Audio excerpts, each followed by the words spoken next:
በሳምንቱ ባለም አቀፍ ደረጃ መነጋገሪያ የሆነውን ጉዳይ ወደ ዳሰስንበት ጥንቅራችን ነው የምናመራው። ያለፈው ሳምንት ዓለም በእጅጉ የተፈተነችበት ሳምንት እንደሆነ ታይቷል። የኢራኑ ጦርነት በዳዴም ቢሆን ወደ ቀጠናው ሀገራት እየተስፋፋ የሚገኝ ሲሆን አዲሱ የኢራን መንፈሳዊ መሪ በአሜሪካና እስራኤል ላይ የበቀል እርምጃ ለመውሰድ መዛታቸው የኢራኑ ጦርነት በአጭር ጊዜ ውስጥ ይቋጫል የሚለው ተስፋ እንዲመናመንም አድርጎታል። ሪፖርተራችን ዘነባ ኃይሉ የኢራኑን ጦርነት የሚያስቃኝ ትንታኔ ያሰናድቷል። ወደዛው ንለፍ። አሜሪካና እስራኤል በጋራ በመሆን በኢራን ላይ የለኮሱት እሳት ቀስ በቀስ ወደ ጎረቤት ሀገራት እየተሻገረ ነው።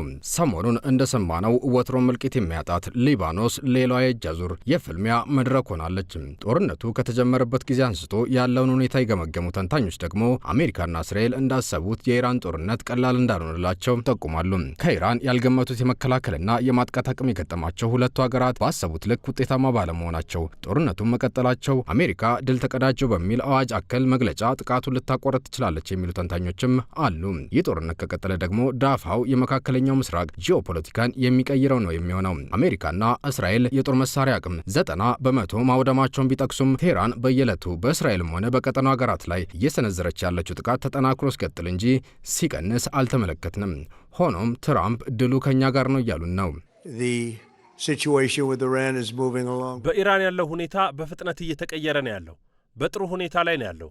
ማንም አይቶት በማያውቀው መልኩ ጦራችን በበላይነት እያጠቃ ነው። መደረግ ያለበትን እያደረግን ነው። ነገር ግን ይህ መደረግ ያለበት ቀድሞ ነበር። ከ47 ዓመታት በፊት ነበር መደረግ ያለበት።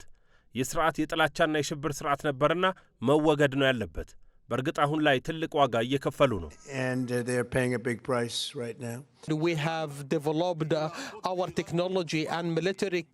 እኛ የቴክኖሎጂና የወታደራዊ አቅማችንን በማሳደግ እንዲሁም ፖለቲካዊ አቅማችንን በማሳደግ በኢራን ላይ ከባድ ምት አሳርፈናል።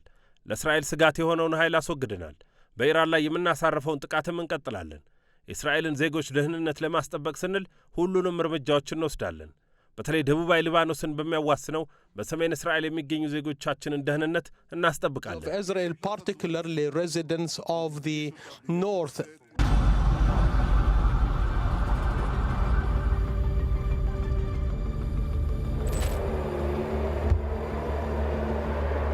በዚህ ጦርነት አሜሪካ ብቻ እስካሁን ከ$2 ቢሊዮን በላይ ወታደራዊ ቁሳቁሶቿን ማጣቷ ወይም እንደወደመባት ይጠቀሳል። የሳተላይት ምስሎች እንደሚያመለክቱት ዋሽንግተን በመካከለኛው ምስራቅ ያሏት አብዛኛዎቹ የጦር ሰፈሮቿ ከባድ ጉዳትን አስተናግደዋል። ባለፉት ሳምንታት 3 የጦር ጀቶቿን ያጣችው ዋሽንግተን ትናንት አርብ ደግሞ አንድ ነዳጅ አየር ባየር የሚሞላ ግዙፍ ወታደራዊ አውሮፕላኗን ለማጣት ተገዳለች። በምዕራብ ኢራቅ የሚገኙትና በኢራን እንደሚደገፉ የሚነገርላቸው ታጣቂዎች አውሮፕላኑን መትተው መጣላቸውን ቢናገሩም የአሜሪካ ማዕከላዊ ዕዝ ግን ይህንን አስተባብሏል። አሜሪካ እስካሁን 7 ወታደሮቿ መሞታቸውና ከ140 በላይ የሚሆኑት መቁሰላቸውን ስታምን አሁን ላይ በኢራቅ በተከሰከሰው አውሮፕላን ውስጥ የነበሩት 4 አሜሪካውያን በተመሳሳይ መሞታቸው ይነገራል። አሁን ኢራን በመካከለኛው ምስራቅ ባሉ ሀገራት የነዳጅ ማምረቻ መሰረተ ልማቶች ላይ የምታደርሰውን ጥቃት አጠናክራ ቀጥላለች። የዓለማችን 1/5ኛው ነዳጅ የሚተላለፍበትን የሆርሙዝ ሰርጥም በፈንጂ በማጠር መርከቦችን በባህር መስመሩ ላይ እንዳይተላለፉ ዘግታለች። ይህ ሁሉ የሚሆነው ቴህራን የነዳጅ ዋጋ እንዲያሻቅብ በማድረግ አሜሪካና እስራኤል ጦርነቱን እንዲያቆሙ ለማስገደድ ስለመሆኑ ነው የተነገረው።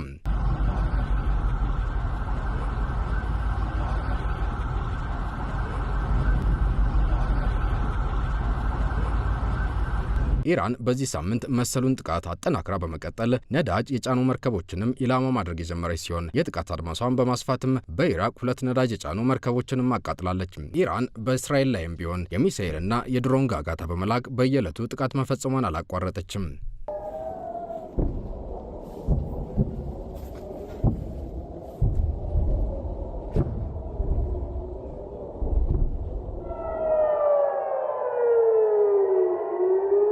እስራኤልና አሜሪካም ቢሆኑ የኢራንን የምድር የአየርና የባህር ወታደራዊ የጦር መሳሪያዎችንና መሰረተ ልማቶችን ማውደማቸውን ቀጥለውበታል። ሁለቱ ሀገራት በየዕለቱ በኢራን ላይ የሚያደርሱትን ጥቃት በቀጠሉበት በዚህ ሳምንት ሕይወታቸውን ያጡ ኢራናውያን ቁጥርም ወደ 1400 አሻቅቧል።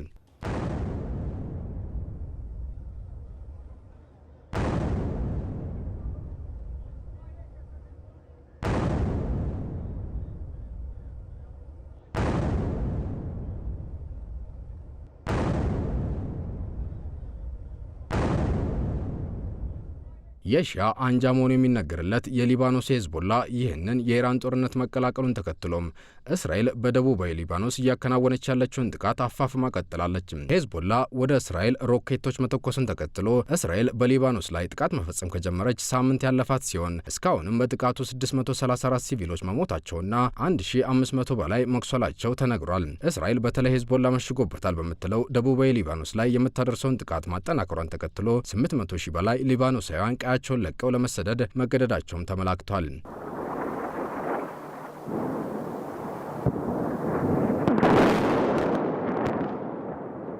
እስራኤል በዚህ ብቻ አላቆመችም። የሊባኖስ መንግስት ሄዝቦላን ትጥቅ በማስፈታት አደብ እንዲያስገዛ የሰጠውትን ኃላፊነት አልተወጣም በማለት ወታደሮቿን በደቡባዊ ሊባኖስ አሰማርታለች። ወታደሮቿም በደቡባዊ ሊባኖስ የመሸገውን የሄዝቦላን ታጣቂ ከማጽዳት ባለፈም በደቡባዊ ሊባኖስ የሰላም ቀጠና ወይም እነሱ በአፈር ዞን ይሉታል እንደሚያበጅ ነው የእስራኤሉ መከላከያ ሚኒስትር የገለጹት።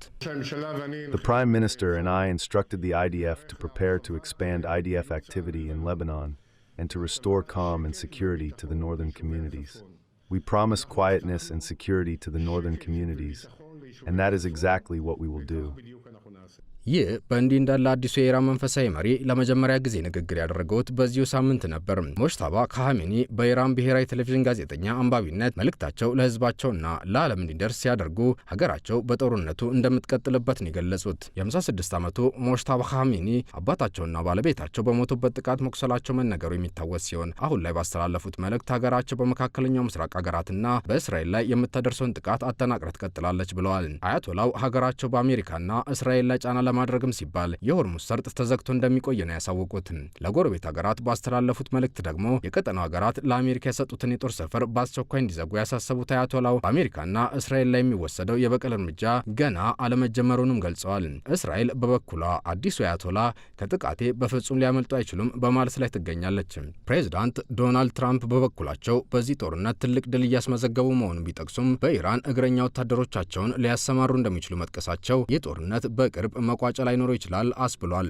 እስካሁን ሩሲያና ቻይና ይህንን ጦርነት ለማስቆም ጥረት እያደረጉ ቢገኙም በጦርነቱ እየተሳተፉ ያሉት ሶስቱ ሀገራት ግን ፍላጎቱ ያላቸው እንደማይመስል እየተነገረ ይገኛል። የኢራን ፕሬዝዳንት መሱድ ፔዜሽኪያን ግን ይህንን ጦርነት ለማስቆም ከተፈለገ መሟላት ይኖርባቸዋል ያሏቸውን 3 ነገሮች አሳውቀዋል። ሚሳኤልና ኒውክለርን ጨምሮ የሀገሪቱ መሰረታዊ መብቶች ከተከበሩ፣ ኢራን ለደረሰበት ጉዳት ካሳ ከተከፈላትና ወደፊት ተመሳሳይ ጥቃት እንደማይፈጸምባት ዓለም አቀፍ ዋስትና ካገኘች ብቻ ጦርነቱን ልታቆም እንደምትችል ነው ፔዜሽኪያን የጠቆሙት።